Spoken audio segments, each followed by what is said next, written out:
Assalamu alaikum viewers, I'm Zubia Irfan. Welcome to another show of CxO Talk. As you know, it's a knowledge sharing platform for all the C-level across the Pakistan and around the globe. Every time we invite some interesting personalities in our show. Today we are honored to have Mr. Adnan Yousuf Kazi with us. Mr. Adnan Yousuf Kazi is currently working as Chief Operating Officer in TenX. He has over 19 years of experience driving client strategy, global business development, and professional services for AI and software platforms. Mr. Adnan currently leads TenX Global Operations along with their healthcare ventures. So let's meet and greet Mr. Adnan. Assalamu alaikum, sir. Walaikum salam. Thank you very much, Zubia. Looking forward to today's session, G. Thank you. Great. So, how are you doing today? Yeah, I'm very well. It's pretty hot out there, so enjoying the heat, as they say. you know how the temperature of Lahore looks like. But yeah, generally speaking, it's a busy day. Thank you very much. Right. First of all, thank you very much for sparing some time from your busy schedule for this interview.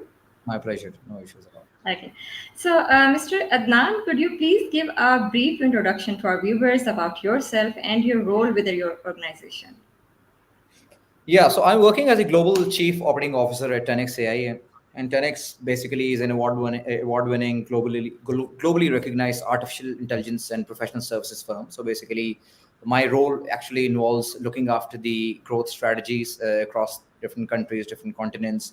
We've grown exponentially in the past few years, so I'll quickly shed some light on that as well.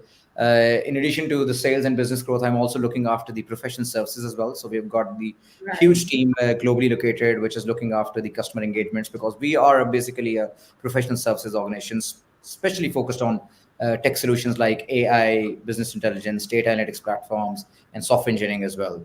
In addition to my professional services and sales and business growth as Mm-hmm. well, I'm also looking after some other functions as well. I'm looking after human resources, customer success management, marketing, etc. So it's a pretty widespread role, but really Mm-hmm. enjoying it. It's been like now 6+ years now with TenX, and I think I'm looking forward to many more, inshallah. Right. So, Mr. Adnan, would you like to tell our viewers what is AI and what is the use of AI and what is the hype on it? Yeah, so everybody you get a chance to talk to these days is talking about AI, right? Even children, even every age group is talking about AI globally, right? It's not Yes, only in exactly. Pakistan. So I Uh-huh. think, I'll try to explain AI in a very simple way. So Uh-huh. all of us are blessed, by God with some amazing abilities as human beings, right? We can see, we can comprehend, we can talk, we can make informed decisions, we can evaluate different circumstances, and then come up with some good conclusions, etc. All of these traits, if we try to Uh-huh. install these traits in machines, then we can safely Uh-huh. claim that these machines are getting artificially intelligent. And that's what AI is all Right. about. So, for instance, I'll give an Mm-hmm. example. When you take your iPhone and when you Mm-hmm. use facial recognition of iPhone to unlock your phone, basically Mm-hmm. this is AI, because phone Right. is now using camera as its eyes and recognizing you as the owner of the Mm-hmm. phone and then unlocking on the go, right? So basically, Right. this used to be human intelligence some years ago, and now we have Mm-hmm. instilled this intelligence in the machines as well, right? Another example would be to see how the Chat GPT works. You ask a particular question, of Chat GPT, and you ask, okay, Yeah. what is the temperature outside today in San Francisco? Chat GPT will get back to you within milliseconds, and you start conversing with Chat GPT, which effectively means that there's some sort of intelligence that has been built and instilled into these Chat GPTs of the world, which makes them artificially intelligent, right? So that's what AI is all Right. about. Now, the second question Mm-hmm. is that why everybody's talking about AI, right? That is, like, the first question was what it is. The second question is why everybody's talking about AI. The Yes. answer is very simple. Like, all of us want to ensure that we are able to improve as people, we are Mm-hmm. able to improve as organizations, as countries, as cities, and whatnot. And I think artificial intelligence is helping us through the tech Mm-hmm. innovation. It's helping us to being more innovative. We're disrupting the market. We're making each other's lives easier through the power of like the Chat GPTs, facial recognition, crime Mm-hmm. intelligence, and all these techs, etc. So I Right. think it's more about adopting these technologies to make human Mm-hmm. lives easier, to ensure that we do a lot more using the power of technology than we used to do 2 decades ago because of the limitations of technology. And we're also Mm-hmm. becoming more intelligent as nations, as organizations, as cities, as countries, as people, right? So I think that's why people are talking about AI, because this makes you, more intelligent. It basically augments your capability, and many people would argue that artificial intelligence is not actually an artificial intelligence per se. It is basically an augmented intelligence, because it actually augments your capability to make informed decisions, and you can use it for your benefit, and you can use it Right. for the benefit of humankind. So I'll give you one more example, just the last one for this Uh-huh. particular question. Mm-hmm. Mm-hmm. We as TenX are now working very closely with one of the hospitals. It's one of the largest hospitals in South Asia, and it's a Right. cancer specialty hospital. Mm-hmm. And we're Mm-hmm. trying to detect breast cancer very early, in the very early stages, through the power of Right. AI. So we're taking mammograms and we're running AI Mm-hmm. algorithms on top of those mammographic imagery. And based on that, we are able to identify cancers in a very early stage. I'm talking about the breast cancer, Okay. right? So if we're Mm-hmm. able to do that with a high level of accuracy, and this becomes the second opinion or third opinion, in addition to the Mm-hmm. main oncologist and radiologist, what we are effectively trying to do is we are augmenting the capability of the radiologist and oncologist who are already experts in the breast imagery, right? So we're trying to augment their Right. capability to identify cancers very early in the cycle. So this is all Mm-hmm. about helping human beings become more intelligent, innovative, and disruptive. Exactly. So, what are some of the key accomplishments in your career that you are most proud of? Well, I'm not proud of anything, to be honest, but I mean, I'll be very honest with you. There are a couple of things I think that really changed the way I looked at my career, and Alhamdulillah, I've Mm-hmm. seen a lot of growth in the last Mm-hmm. 19 years. So the biggest, the leap forward, or the biggest, catalyst to the growth that I've seen in my career was when I was sent. I only had 2 years of career back then. I'm talking about the end of 2007. I started off my career in late 2005. So it was not Okay. even 2 years that I was sent to an assignment by Teradata. That was my employer back then, in the UK. And I was working for British Telecom. So we were developing a very complex financial scorecard for a big Okay. telco that I mentioned, and it required a lot of data integration, a lot of complex stuff like financial Right. integration. It Mm-hmm. required business knowledge, financial knowledge, as well as the tech knowledge. So it was only 2 years that into my career that I was sent there, and I had put in a lot of effort in that. Right, I still remember some sleepless nights. I still remember the problems that I faced in the UK because it was a very complex assignment. One of our leads, who was supposed to fly in from Brazil, could not come to the London because of some family circumstances. So there was a lot of workload on me as well as a young graduate. But Okay. alhamdulillah, I mean, it went really well, and we succeeded in it like anything. Mm-hmm. What we were supposed to do in 3 months, we were able to do that in close to 2 months, except for one bit that we didn't get to do because that was not required at the end of the day. But we did exceptionally well as team. So I think that was a game changing moment for me in my career, because many people Uh-huh. think that, um, you know, s- going through these sleepless nights and spending days or spending nights in office, or I did not spend night in office. I was working from home as well, during my BT time. But still, many people have to work from office as well overnights. I think people tend to avoid that, which, in my humble opinion, this is an opportunity, not a problem, right? This is Right. enabling you Okay. for the upcoming Mm-hmm. challenges in your career and your life, and I think you should be very receptive to that, very accepting of that. So I think that was a game changing, and obviously, once we were able to do that, deliver that task, that gave me Mm-hmm. that gave me a huge amount of confidence that if I can do something for British Telecom in the UK, then I can definitely replicate that success story and do similar engagements in other parts of the world as well. So Very that nice. was a moment as well. Another thing that I think I would call a big achievement, Zubia, Mm-hmm. is that Uh-huh. at TenX, when I joined TenX, um, I think it was almost 6.5 years ago. We were in one city, Right. we were in one country. Mm-hmm. And the last 6 years, Alhamdulillah, we've grown into 4 continents. We're working in almost 7 countries now. We have operations in multiple cities in different countries, and we have offices there.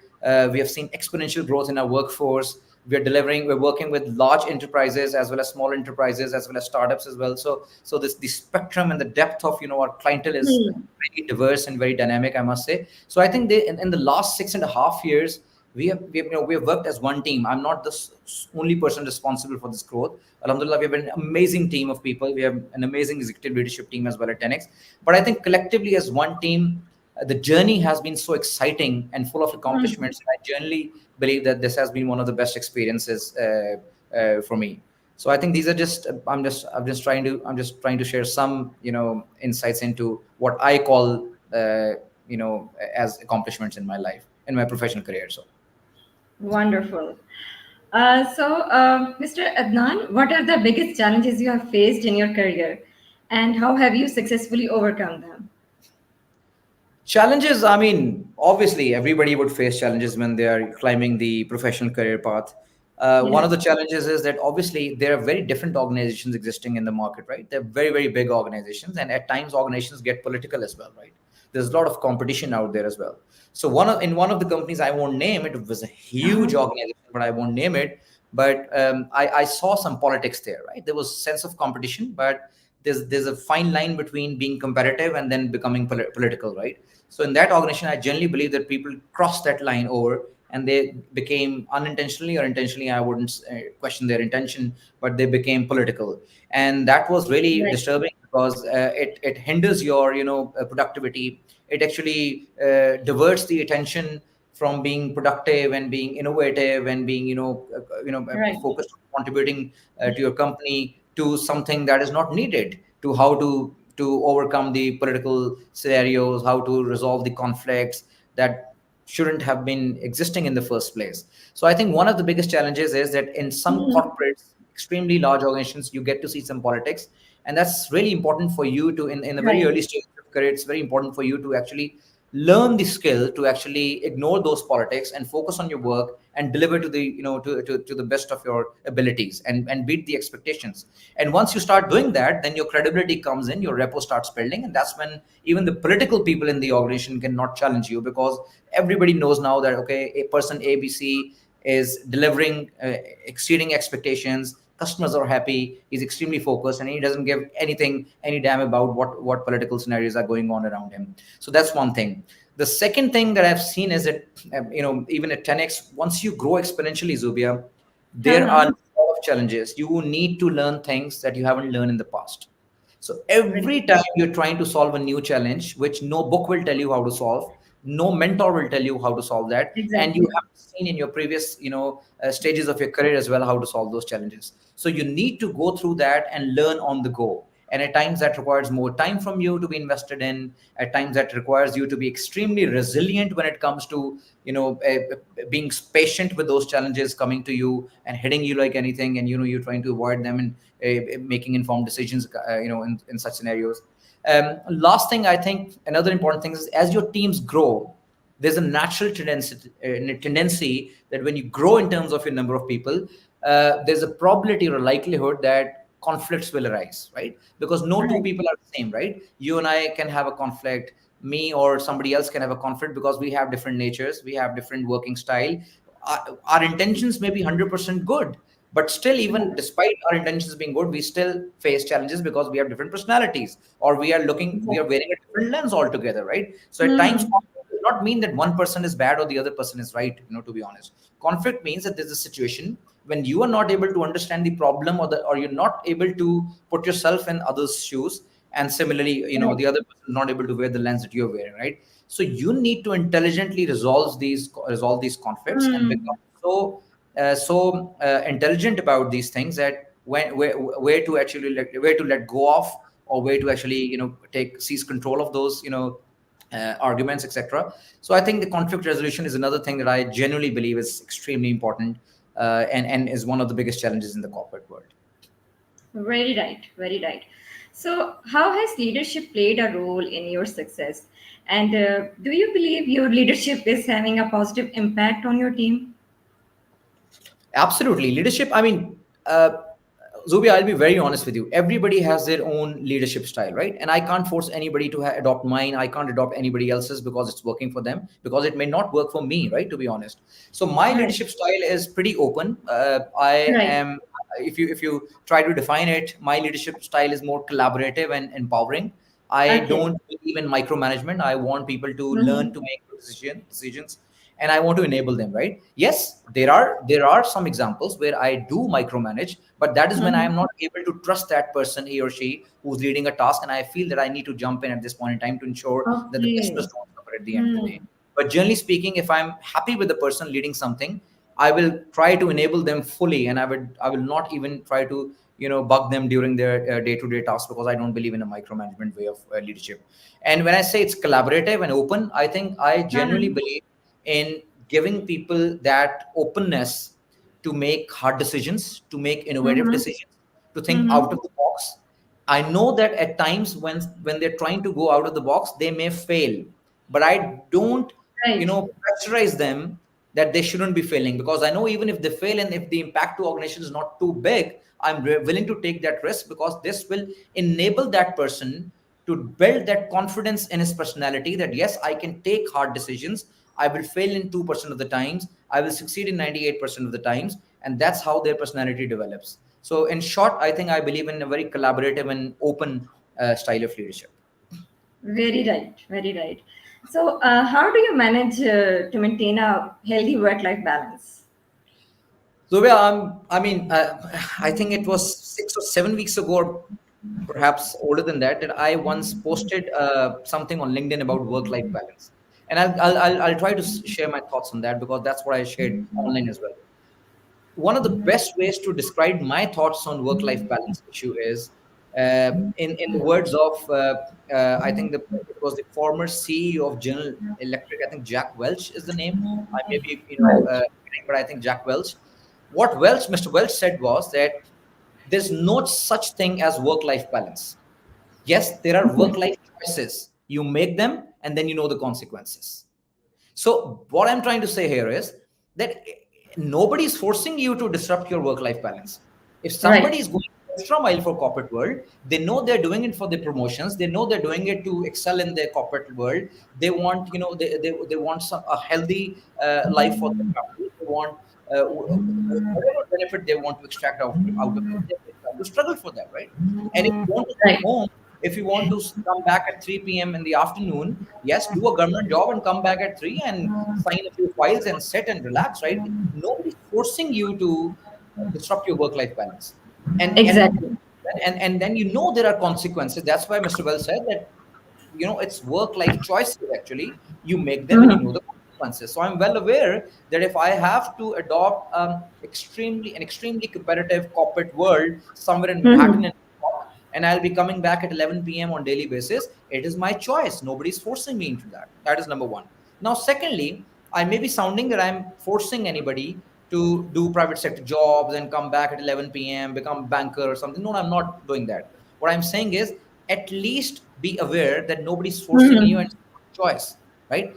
Number two, that's extremely important to understand is, in my humble point of view, my 2 cents, that it's not about working for 7 days at a stretch because you had an important project or an important task to deliver for one of your most strategic customers. It's not that that has disrupted that 1 week or that 10 days at a stretch of working without any holidays has actually disrupted your work life balance. No, it's not like that. Because after the 10 days, you can always get 3 days off and tell your manager that, look, guys, I have done enough and I think we have seen a Hmm. delighted customer. Now Right. I have 4 days off in addition to my annual leaves, and I will be going out with my family. Go to the northern areas, go to any hilly areas, trip, etc. Hmm. Set up a camp there, enjoy some scenic views and the chirping of the birds, etc., and spend some time with family for 4 days. Throw away your cell phone. So that's how you create balance. So my point here Right. is that balance is not that work 8 hours in office and then have eight Uh, hours of fun every day. right. Balance says Hmm. that at times you understand that the way corporate works, you will need to go the extra mile. You will need to work for 10 days at a stretch, but post those 10 days, you can always get a week off and you can spend times in the mountains. Right. Exactly. So Exactly. that's the work life balance. Unfortunately, we don't know how to strike that balance. So that's my only Right. argument. Right. Hope that helps. Absolutely. So, Mr. Tan, could you please share some of your hobbies or interests? Well, I don't have many hobbies, to be honest. I'm a very family-oriented person, and my best time is spent with my family. So once I'm done with my Okay. work, I rush to my home. That's my only Right. excitement. But yes, there are a few hobbies. So more often than not, I love playing cricket. I love playing snooker. Okay. So these are hobbies. Mm-hmm. I was not a good book reader few years ago, but I guess I'm getting old, and one of the symptoms of getting old is that I've started reading books. So Right. so then maybe book reading is gradually and slowly progressively becoming one of my best hobbies now. Okay, okay. So, Mr. Adnan, what advice would you like to give young professionals who are just, starting their career?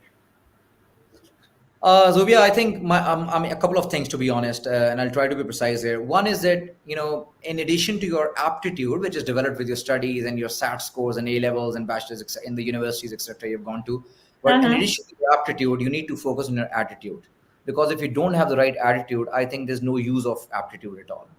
I've seen, Exactly. I mean, we hire a lot of people, we interview people more often than not, and every time we get a chance to see people who are succeeding in the organization and climbing the corporate ladder of growth, I think one thing that is common between all those successful people is they have the right attitude. And right Hmm. now, I can speak on it for hours. I can explain you in a later session somehow that what I mean by attitude, but I think Hmm. everybody can easily find out by just searching it up as well. But attitude is what plays a major role. The second thing that I Very want to stress on, Zubia, is that focus on your content. So leave the politics, leave the corporate politics, leave the problems you face with your conflicts and everything. Focus on your exactly. work. Develop that content in you. Your content should be so strong that Exactly. people become dependent on you. The organizations become Hmm. dependent. Even your manager becomes dependent on you. And once you've reached that stage, once you've achieved that particular milestone of being so content heavy and deserving, you'll see how you're growing in Right. the inshallah. Last but not the least, I've seen that the way universities are teaching, I'm not going to generalize this, but in this part of the world, the way universities are teaching, Uh-huh. they are trying to make you memorize stuff. They're trying to make you memorize Exactly. concepts just because Hmm. you score straight A's in A levels. You want to score 4 GPA in your bachelor's in software engineering, etc. Hmm. That is not Hmm. right. Even Hmm. if you're able to score 2.8 GP out of 4, but if you know the concepts of your favorite subject in depth, you are better off than many people out there who have scored straight A's, right? And I'll let you know why. Because honestly speaking, Zubia, there are only two options when it comes to learning knowledge, right? One is that your knowledge is mile wide and an inch deep, and the other is Hmm. your knowledge is actually inch wide but a mile deep. Honestly speaking, a mile deep knowledge, even if it's inch wide, is what is counting more these days, because that will make you a skilled resource, and that is where you start differentiating from other people. Exactly. So if you have to be outstanding, you need to have a mile depth knowledge, mile deep knowledge. I totally agree with you. So, Mr. Adnan, in the end, I would like to ask, how do you think CxO Global Forum will impact your professional journey and the industry you are in? So Zubia, I've been a member of CxO Global Forum for I think past 2.5 years now, if I'm not mistaken, but roughly speaking. I think there's a lot of value because I think you guys are bringing brains together from the industry. So in my industry, Right. it's artificial intelligence and Hmm. machine learning and data analytics. I've seen a lot of people being brought into the forum, and these when these brains put their minds together, they come up with some new ideas which can really help the world and solve real world problems. So that is one thing. Hmm. Secondly, I think you are contributing in an amazing way into strengthening the knowledge economy as well. So I think if you look at the forums you have created, the conferences you guys are doing, the think tanks you have established, I think all of this is actually resulting in basically creating new knowledge economies, not only for Exactly. this part of the world, but global, to be honest, because you have members across the continent now. So I think this is extremely important. I think you guys need to continue doing that. Make these sessions more frequent, like not this interview session, but these think tank sessions, the conference, etc. And one thing that I want to just politely stress on is that Zubia, that let's Hmm. not compete with the organizations who are doing conferences only, Right. because Hmm. goal is not to do conference, right? Like I will do Hmm. the biggest conference in England, I'll do the biggest conference in Dubai. That shouldn't be the goal, right? Because we are running after Right. wrong goals. Your goal should be that at the end of each year you should critically evaluate that Right. what the value addition to the knowledge economy that you have made as CXO Global Forum. It's not Hmm. about doing the biggest conference. It's about getting the biggest outcome for the people who are part of this world, right? So I think Exactly. that's what your focus should be, and I think you're moving in the right direction. So thank you very much for that. So, Mr. Adnan Kazi, thank you so much. We wish you more and more success in your life. And it has been a wonderful conversation with you. I hope our Likewise. viewers will learn a lot from it. So, viewers, this is it for today. Inshallah, see you soon with some another amazing personality. Till then, take care. Allah Hafiz. Allah Hafiz. Thank you very much, Surya. Thank you.